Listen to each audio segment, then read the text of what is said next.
अस्सलाम वालेकुम। आप देख रहे हैं मालूमात नामा। दोस्तों, गुज़श्ता माह इसराइल में एक बच्ची को उसके वालिद ने अपने ही घर में ज़िबा कर दिया। वो बच्ची कौन थी और उसके साथ ये वाक़या क्यों पेश आया, आज की वीडियो में हम इसी बारे में बात करने वाले हैं। तो वीडियो शुरू करने से पहले आप लोगों से एक रिक्वेस्ट है कि वीडियो के नीचे रेड कलर के सब्सक्राइब बटन को प्रेस कर दें। उससे ये होगा कि हमारी आने वाली तमाम न्यू वीडियोज़ जो इन्फॉर्मेशन से रिलेटेड होंगी वो आपको नोटिफिकेशन के जरिए मिल जाया करेंगी। तो आज की वीडियो को शुरू करते हैं।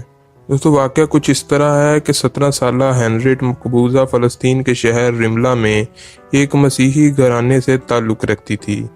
चनाचा शहर में कोई मियारी मसीही स्कूल मौजूद ना था, लिहाजा इसे यहूदी मिशनरी स्कूल में दाखिल कर दिया गया, जहां आम मज़ामीन के साथ इसे तौरात भी पढ़ाई गई। तौरात पढ़कर हेनरियट का दिल तौहीद की तरफ माइल हो गया और इसी दौरान इसकी जान पहचान एक फ़लस्तीनी लड़के से हुई, जिसकी अखलाकियात से हेनरियट बहुत मुतासिर हुई। इस लड़के ने हेनरियट का ताल्लुक़ अपनी वालदा और बहनों से करवाया। लड़के की माँ को हेनरियट बहुत पसंद आई और इनका आपस में आना जाना शुरू हो गया। खातून ने हेनरियट को कुरान पाक का एक नुस्खा तोहफे में दिया। हेनरियट काफ़ी दिनों से हदायत की तलाश में थी, चनाचे कुरान पाक पढ़कर हेनरियट मुसलमान हो गई। इधर इस औरत को अपने बेटे के लिए दुल्हन की तलाश थी, चनाचा इन्होंने हेनरियट को अपनी बहू बनाने का फैसला कर लिया। लेकिन बदकिस्मती से फ़लस्तीनी लड़का गिरफ्तार हो गया, लेकिन हेनरियट ने कहा कि वो अपने मंगेतर का इंतज़ार करेगी।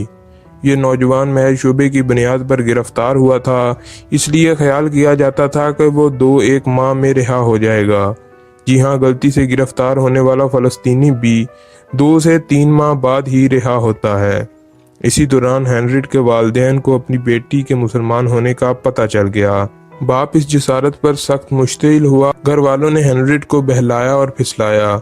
इसकी वालदा ने बेटी से कहा कि क़ीदा-ए-ईमान तो दिल का राज है, तुम अपने बाप से कह दो कि अब तुम इस्लाम से ताइब हो गई हो। हेनरियट को इसकी होने वाली सास ने भी समझाया कि जान बचाने के लिए ऐसा करना इस्लाम में जायज़ है, लेकिन हेनरियट के दिल में ईमान ऐसा बस गया था कि वो मसलहतन भी इनकार ना कर सकी। माँ ने घर से भागने में बेटी की मदद की और वह अपनी होने वाली सास के घर आ गई। यह घर पहले ही इसराइली खुफिया एजेंसी की ज़ेर निगरानी था, चनाचे वो अपनी खाला के घर चली गई। इसका बाप करीबी रिश्तेदारों के साथ वहां आया और पुलिस की मौजूदगी में हेनरियट को यकीन दिलाया कि वो घर वापस आ जाए, उसे कुछ नहीं कहा जाएगा और इसके इस्लाम पर भी खानदान को कोई एतराज़ नहीं। चनाचे वो इनकी बातों में आकर घर चली गई।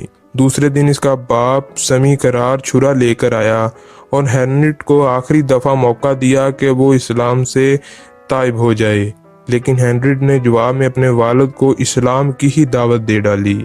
ये सुनकर वो आपे से बाहर हो गया और बेटी को बालों से खींचकर किचन में ले गया और ज़मीन पर गिरा कर इस मासूम को ज़िबा कर दिया गया। वीडियो में अब जो आप तस्वीर देख रहे हैं, ये हेनरियट का बाप है जिसे अदालत में पेश किया गया और वो शर्म के मारे अपना मुंह छुपाता रहा। इस वाक़े से हमें एक सबक भी मिलता है कि जितने मर्जी मुश्किल हालात हों, चाहे जान का खतरा हो, लेकिन इस्लाम पर अगर डट जाएं तो इस्लाम पर ही डटे रहें। आज की वीडियो आपके लिए यकीनन सबक आमूज होगी। अगर वीडियो पसंद आए तो चैनल को सब्सक्राइब करें, वीडियो को लाइक करें, शेयर करें और कमेंट करें। हम इस तरह की और भी इंफॉर्मेटिव वीडियोस आपके लिए लाते रहेंगे। तब तक के लिए अल्लाह हाफिज़।